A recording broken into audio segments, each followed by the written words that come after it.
Okay, good evening, ladies and gentlemen. Welcome to this evening's Development Management Committee meeting.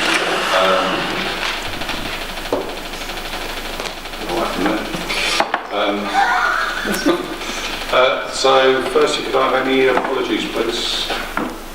Apologies to Councillor Daniel, Councillor Shirley Johnson, Councillor Sylvia Wings, who's been substituted by Councillor Simon Carter, and apologies from Mike Garnett, who's been substituted by Councillor Tony. Thank you very much. Declarations of interest. So, I'd like to make a non-pecuniary declaration that Francis Mason is the Secretary of Harlow CLP, so I know her. Not with the rest of the Labour group. Yes. Yeah. All of us have to. Yeah, I wonder. No, all good. Well, apart from you and Tony, of course.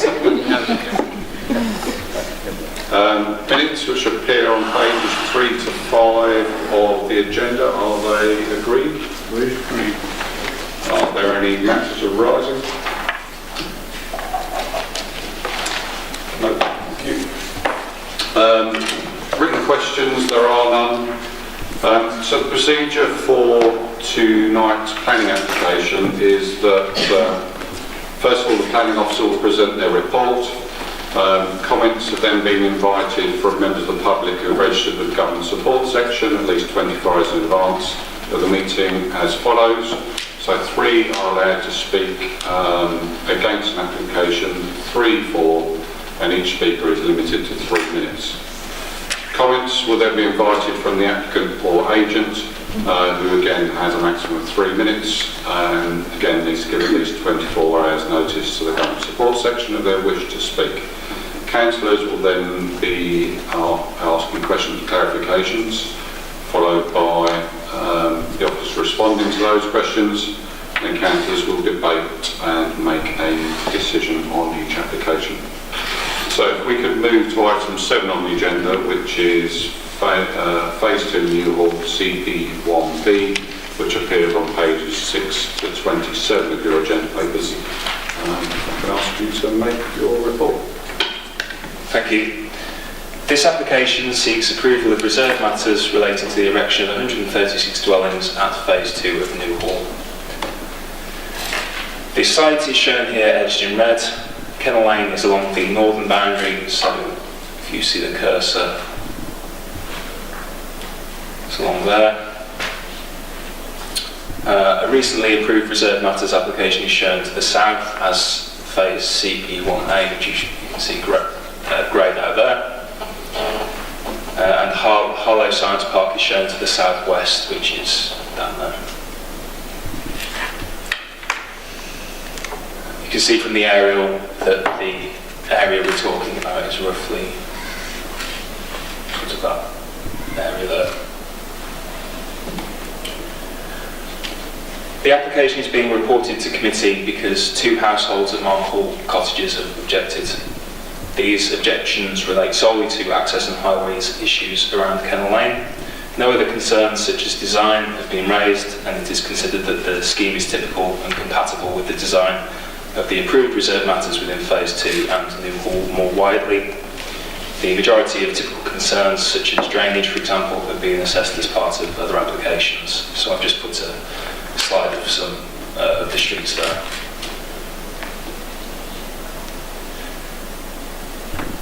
No protected trees would be removed, and 190 trees would be planted strategically across the site to provide a well-landscaped development.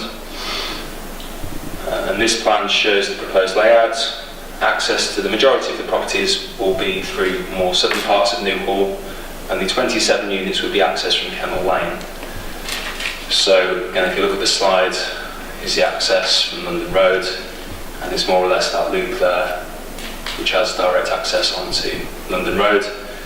There are breaks in the highway, there's one there, and one here, which prevent access through the rest of New Hall, so that prevents route running from occurring. The use of Kennel Lane as an access was accepted for the outline application, with the master plan design and access statement showing the use of Kennel Lane as an access for Phase 2, and in addition the Highway Authority hasn't objected. The objections which have been raised seem to relate mainly to the use of the Hall Road as an access, as it was stated to be temporary when that application was considered. That permission has conditions which ensure that the haul road is temporary and it must be removed either by 2023 or following the completion of phase 2, whichever is the sooner. This doesn't prevent part of Kennel Lane being used for phase 2 of Newhall, as proposed here, especially as this has already been accepted in principle by the outline consent.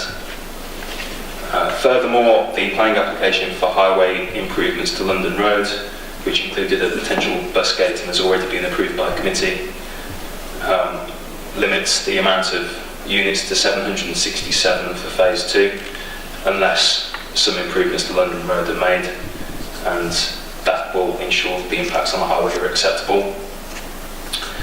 In terms of the other objections raised, the use of the 4-arm junction as the second primary access to phase 2, rather than the roundabout, has already been assessed as part of the bus gate application that went to committee. It shouldn't be reassessed now. So the application is recommended for approval, subject to the conditions set out at pages 18 to 24 of the agenda. Thank you. Thank you. Francis, could I ask you to come forward, take a seat, and then if you press the right-hand button, then you'll have 3 minutes to make your presentation. Good evening, Chair and Councillors. My name is Frances Mason and I reside at Markham Cottage, 46 London Road. You'll have seen my original objection, and I want to thank the Planning Officer for obtaining a response from Barker and Parry, which has clarified the situation, partly because I couldn't see it properly on the web. Firstly, I fully support the plan to increase housing within the Newhall development. My objection lies with the development of Kennel Lane, which was a narrow country lane with single lane access, providing a good connection with the countryside in Harlow for cyclists, local walkers and dog walkers and the like. I have no concerns around secondary emergency access, as this is deemed necessary and appropriate. My concern is the additional vehicle visitor access likely to cause problems with pedestrians and children returning from school. It's interesting that in Church Langley, with literally one road in and one road out, accommodating probably in excess of 5,000 properties, I'm not sure, and the local infrastructure, that here we have 27 properties having in effect special treatment at the cost of the local surrounding community, when in fact the main road into the development could easily support the additional vehicles. Furthermore, the location of the 4-storey property, quote, to signify the new development when approaching the site from the north along London Road, will in fact encourage more visitors to use this secondary access. And although it talks about the development prevents overlooking, this property will definitely overlook these Markham cottages. So it's stated that the secondary access will stop running through the estate. It won't. It is more likely to encourage crime to the rear of these properties and provide an exit route for prolific burglars. I am unclear of the width of this lane when it is realigned. It appears it will be widened to accommodate the plans proposed. I would suggest this part of Kennel Lane should be reconsidered, and I would urge the Planning Committee to do that. So to summarise, it's not the proposed properties that are my concern, rather it is the development and realignment of Kennel Lane to accommodate 27 properties. Thank you, Francis. Okay, thank you. Could I ask Liz Fitzgerald to come forward, please?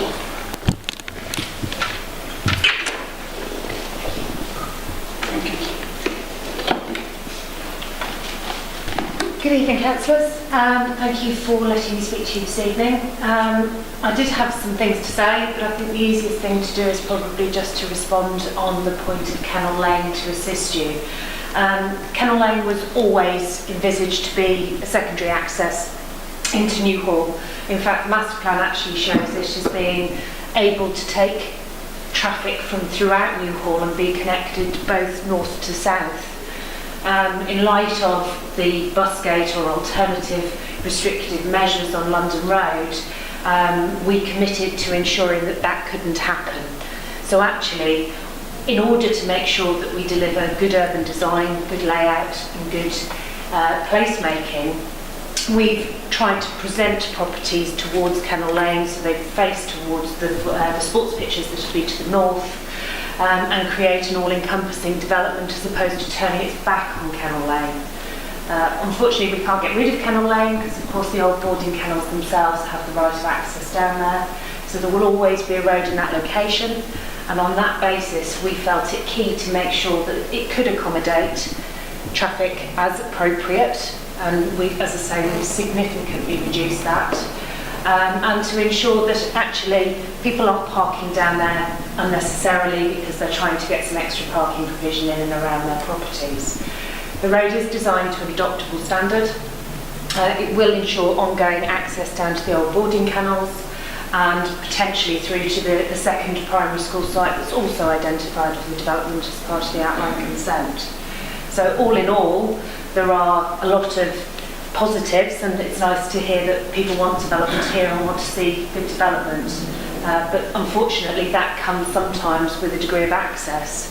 And what we have tried to do is work with the Highway Authority to ensure that we have as minimum an impact on London Road and Kennel Lane as is practically possible. Thank you very much. Obviously happy to answer any questions. Thank you, Liz. Members, questions? Councillor Strachan. I did have a question actually for Mark, which we normally get before then, which was, on the plan, where would the cottages be? I'll try and find you a slide that shows you. It's here, sorry, it's a bit zoomed out. Directly opposite, particularly. Any more questions? Councillor Harlow. Thank you, Chair. I've got 3 questions. On page 9, under the Essex Police comments, each of these sections I'm concerned about the alleyway that gives access to the rear gardens and how secure that is, and then in the small decked area the door that is from the house that also is accessible from the outside, and lastly the windows along the Parklands properties, and for the same reason as the vulnerable. That's the first question.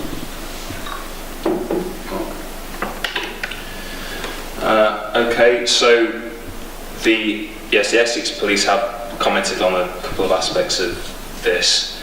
In terms of the alleyways to certain properties, this is very much sort of, the layout here is very much sort of the standard of Newhall.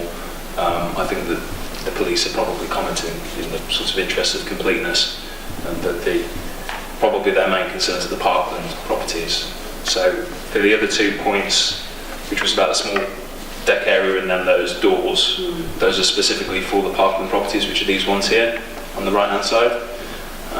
So 1, 2, 3, 5, 6, 7, just 8 properties out of the whole scheme. And I unfortunately don't have any elevation slides up here to show you, but essentially there's just like a little decked area to the side, and then they would have their side access door off from that, so a little terrace. And there would be a 1.1 metre fence to the front of that. I think, considering the application as a whole and sort of the design of the other properties in Newhall, I don't think that this is a significant issue. If the people who wanted to buy those properties were concerned about that, they could obviously put in a door with a really crime-safe door. It would be in Newhall's interest. Wouldn't that be put in anyway? I would assume that they would want to make their properties safe, and if it wasn't safe enough, they could always do more. So I don't think that it's something that planning needs to control. Okay.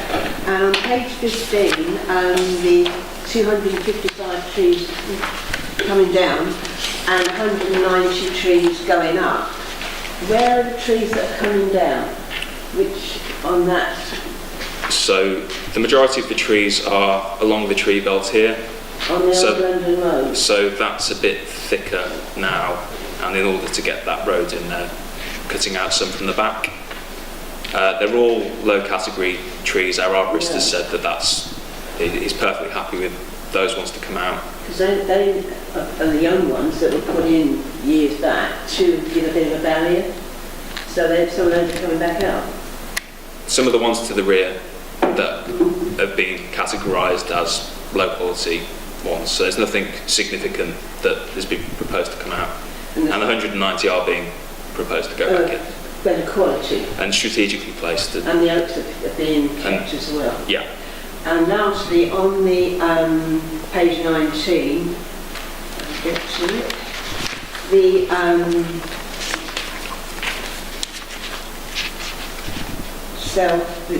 social housing, the design that they're going to have, 17 parts, sorry, that is going to be conducive to the same design that the others are going to have as well. Is that correct? Yeah, so I think there's 7 different types of property that's for this parcel here, and you wouldn't be able to tell specifically that those ones were affordable housing. When it says housing should be tenure, blind and pepper potted, that means... So you shouldn't be able to tell by driving down the street which ones are affordable housing, which one isn't, and they should be pepper potted insofar as you shouldn't have a sort of too big a cluster. But as I've said, as we've said in the report, having a bit of clustering is actually beneficial from a managerial perspective. So they won't stand out with their social housing, because that was my concern. That was not going to be the case. No. That wouldn't be right. Okay, thank you, Chair. Councillor Carter. Thank you. The technical question for the developers is whether they'll be using any modular construction, which seems to be all the rage these days. I don't think so. No. Shake your head behind you. No. Missed opportunity. Councillor Clark. What's your view? I should have probably asked it of Turn your microphone on, please. Sorry.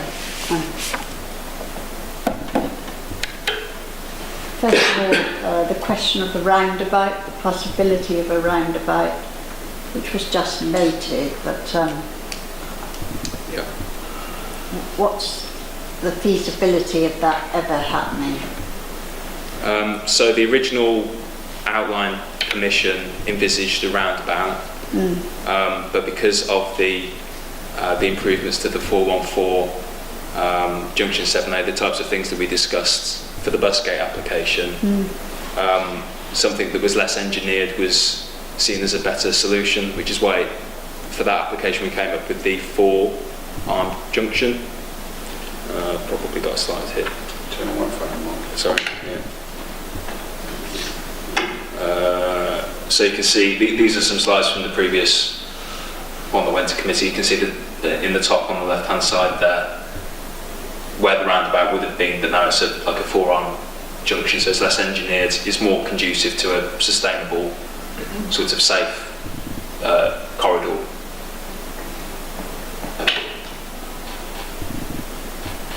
Okay, I mean, I know we've accepted it anyway in outline planning. I was going to raise similar questions to Maggie. Please. Sorry. The loss of trees concerned me, although they're always deemed to be of low quality when they go miraculously.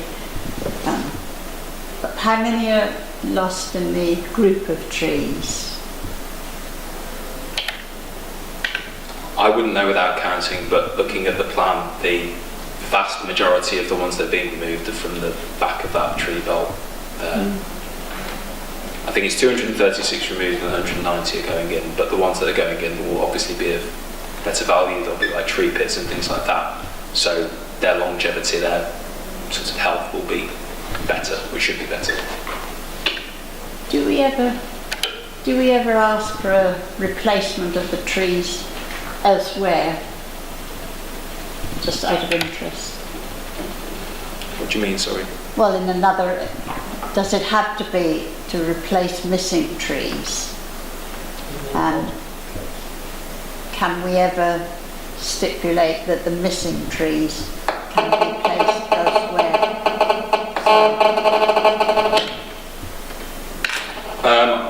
if they were of specific value that would warrant them doing that, but translocating a tree from one place to another is probably quite expensive, and in these circumstances they're all low quality anyway, so I think we'd be better off having some species which our arborist has looked at and says that these are the right types of trees for these types of places, rather than, quite frankly, could be quite scraggy trees that haven't grown, that might die within 6 months of being planted anyway. That's right, I know that some are.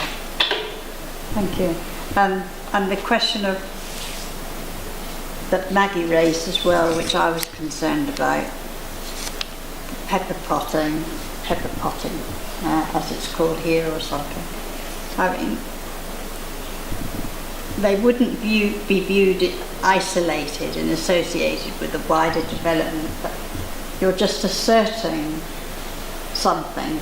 I mean, often designs don't discriminate, but in other respects, they are discriminated against by various people and neighbours and so on. So I think it's very unfortunate if they're all clustered together in one lot. Perhaps that's a comment rather than a question. We'll save that for the debate. Any more questions? No, thank you. Councillor Hall.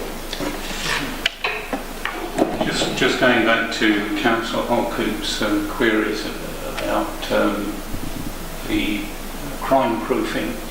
On the right hand side, as we look at the picture of the development, there's a red line which goes around the edge of the development. Is that any of that fencing which is going to be installed, like for instance at Church Langley? I believe that that's going to be like open space. I'll be fronting onto open space, and then there'll obviously be more dwellings for other parcels to the other part. So we'd make sure that those parcels connected up and it was strategically landscaped. So the red line has no significance? It's the boundary of the application site. Yeah. Okay. And the green area, is that intended to be at the rear of the housing or at the front or the side? Those properties front onto that space. Right, understood. Thank you very much. Councillor Stevens. Thank you. On page 14 it says that the solar panels will be put on the apartment blocks. Why not on some of the single or double story with the standard housing? They don't look that unpleasant. You very rarely actually see them, and they are very effective in saving people's electricity bill. There's a condition on the outline consent that says that 10% of the energy required for the development must be met on site. So, whilst I don't know the technical information, presumably the properties that have got those panels on is to try and achieve that condition. If people wanted to put more on, or if Countryside felt that they needed to be more on, then they could obviously do that. It is so much cheaper to fit solar panels while the houses are being built, because they've already got scaffolding up to reach the roof. Whereas if you install them later yourself, the main cost is not the panels, but the cost of installation, because they have to put scaffolding up.